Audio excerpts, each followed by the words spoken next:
तुमचा पण महिना संपायच्या आत तुमचा पगार गायब होतोय का? महिन्याच्या अखेरीस तुमच्याकडे पैसे शिल्लक नसतात का? आणि सेव्हिंग नावाची गोष्ट आपल्याकडे नाहीच आहे. तर हे कशामुळे होतं? तर तुमच्याकडे बजेट नाहीये. तुम्हाला बजेट करता येत नाहीये का? तर आज मी तुम्हाला शिकवणार आहे बजेट करायला. सोप्या सरळ पद्धतीत तुमच्या माझ्यासारखी गृहिणी सुद्धा हे करू शकते. सगळ्यात पहिलं तुम्ही काय करा, मी फक्त 20 मिनिटांमध्ये तुम्हाला बजेट बनवायला शिकवणार आहे. म्हणजे मला व्हिडिओला 20 मिनिटं नाही लागणार आहेत, तुम्हाला बजेट बनवण्यासाठी 20 मिनिटं लागणार आहेत. सगळ्यात पहिली 3 मिनिटं घ्या. त्या 3 मिनिटांमध्ये तुम्ही विचार करा आणि एका कागदावर लिहून काढा तुम्हाला महिन्याला फिक्स इन्कम किती आहे, किंवा फिक्स इन्कम सोबत एक्स्ट्रा जो अदर इन्कम असतो, समजा काय असतं, पेमेंट असते, त्यानंतर घर भाड्यावर लावलेलं असतं, कुठे दुकान भाड्यावर लावलेलं असतं, किंवा आपण घरातून एक छोटासा व्यवसाय करत असतो, तर साईड इन्कम त्याला बोलतात. तर दोन्ही फिक्स इन्कम आणि साईड इन्कम दोन्ही एका पेजवर फर्स्ट लाईनला लिहून घ्या. पुढचे 5 मिनिटं घ्या. त्या पुढच्या 5 मिनिटांमध्ये तुम्ही फिक्स इन्कम लिहून काढा. आता फिक्स इन्कम म्हणजे काय? तुमचा घर खर्च, दुधाचा खर्च, तो काही कमी होत नाही, तो सेम असतो. त्यानंतर पाण्याचं बिलासाठी साधारण 2,000 लागत असतील, 3,000 लागत असतील, 5,000 लागत असतील. प्रत्येकाच्या गरजेनुसार आणि घरातील माणसांच्या संख्येनुसार रक्कम ही बदलत जाते. त्यानंतर तुमचा इन्शुरन्स असतील, किंवा काही सेव्हिंग्स अकाउंटमध्ये जात असतील पैसे, आरडी जात असेल, एफडी जात असेल, किंवा म्युच्युअल फंडला जात असतील, आणि त्या व्यतिरिक्त मुलांच्या स्कूल फीज ज्या खूप महत्वाच्या आहेत. तर हे सगळं तुम्ही फिक्स इन्कम जे आहे ते त्यानंतर लिहून काढा, किती किती माझा फिक्स इन्कम आहे तो.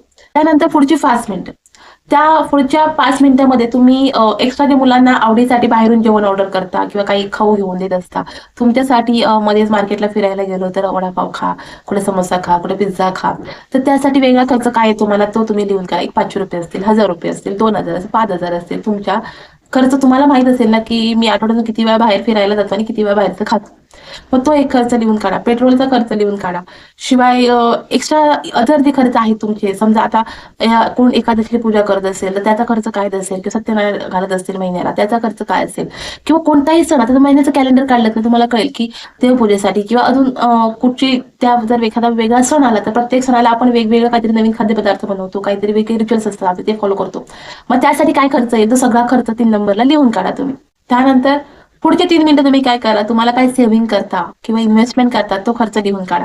आणि त्याच्यानंतर तुम्ही जो काही बाकीचा आता वरचा खर्च आहे, जो काही खर्च आहे तो त्यातून वजा करा. पहिलं असं करायचं नाही की माझा सगळा खर्च, म्हणजे पहिली 2, 3, 4, 5 मिनिटं जी मी सांगितली तो खर्च तुमचा वेगळा तुम्ही कॅल्क्युलेशन करून एक अमाऊंट आली असेल, ती काय असेल, 20,000, 25,000, 5,000, 10,000, काही पण अमाऊंट आली असेल, ती अमाऊंट तुम्हाला पहिलं सेव्हिंग करायचं आहे.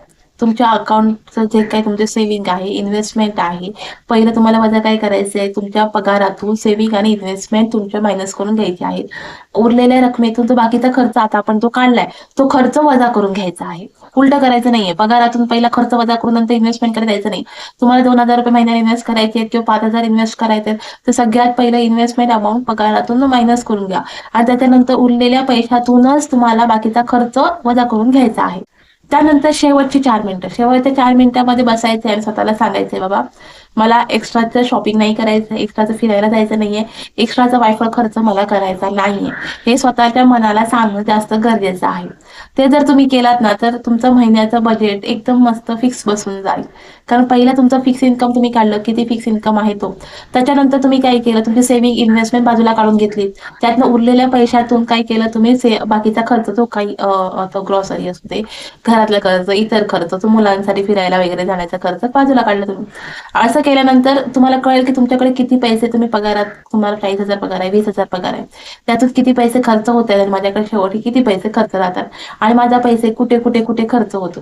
तर अशा प्रकारे जर तुम्ही बजेट काढलं तर कदाचित तुमच्या अखेरीस, महिन्याच्या अखेरीस तुमच्या हातात पैसे राहू शकतील. म्हणजे तुम्हाला आयडिया येईल की मला किती खर्च करायचे, मला किती सेव्हिंग करायचंय, मला ग्रॉसरीसाठी किती पैसे वापरायचे आहे, माझ्या मुलाची स्कूल फीस, पेट्रोल, बाकी सगळं किती खर्च आहे, तो सगळं तुम्हाला कळून जाईल.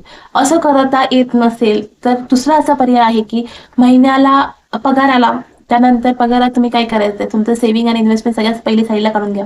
उरलेला पैसा तुम्ही 2 ते 3,000 रुपये एक्स्ट्रा ठेवा, म्हणजे मेडिकल इमर्जन्सीसाठी 2-3 हजार रुपये महिन्याला एक्स्ट्रा काढून ठेवायचे, म्हणजे युजच नाही करायचे.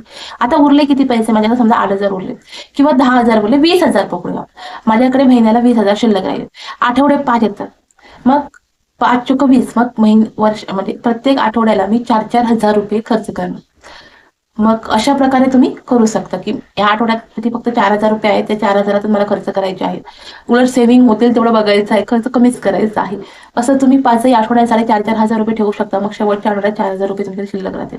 किंवा समजा अशी जर एखादी स्त्री असेल तिच्याकडे महिन्याला 5,000 रुपये येतात आणि खर्च करायला म्हणजे इन्व्हेस्टमेंट आणि ग्रॉसरी भरून, कारण ग्रॉसरीसाठी 4,000-5,000 रुपये आरामात आपल्याला लागून जातात. तो सोडून ग्रॉसरी खर्च म्हणजे पगार झाला महिन्याने, नवऱ्याने चला 20,000 रुपये तुम्हाला दिले, त्यातले 5,000 तुम्ही सेव्हिंग आणि इन्व्हेस्टमेंटला टाकले, 5,000 रुपये ग्रॉसरीसाठी गेले, उरले किती 10,000 रुपये. तर 10,000 रुपये तुम्ही महिन्याला म्हणजे आठवड्याला 2-2 हजार रुपये तुम्ही वाटून घेऊ शकता, की पहिल्या आठवड्यामध्ये पहिला रविवारचा आठवडा असेल त्यासाठी 2,000, दुसरा, तिसरा, चौथा आणि पाचवा, कधी कधी 4च रविवार येतात तेव्हा आपले 2,000 रुपये वाचू शकतात. तर अशा प्रकारे जर तुम्ही सेव्हिंग केलं तर तुमचं सुद्धा बऱ्यापैकी सेव्हिंग होऊ शकतं. तुम्ही सुद्धा बजेट बनवू शकता. तर अशा प्रकारे बजेट बनवा आणि सेव्हिंग करा. व्हिडिओ कसा वाटलाय कमेंटमध्ये नक्की सांगा. आवडल्यास लाईक करा, शेअर करा आणि चॅनलला सबस्क्राईब करायला विसरू नका. पुन्हा व्हिडिओ असा एका सुंदर व्हिडिओसोबत. धन्यवाद.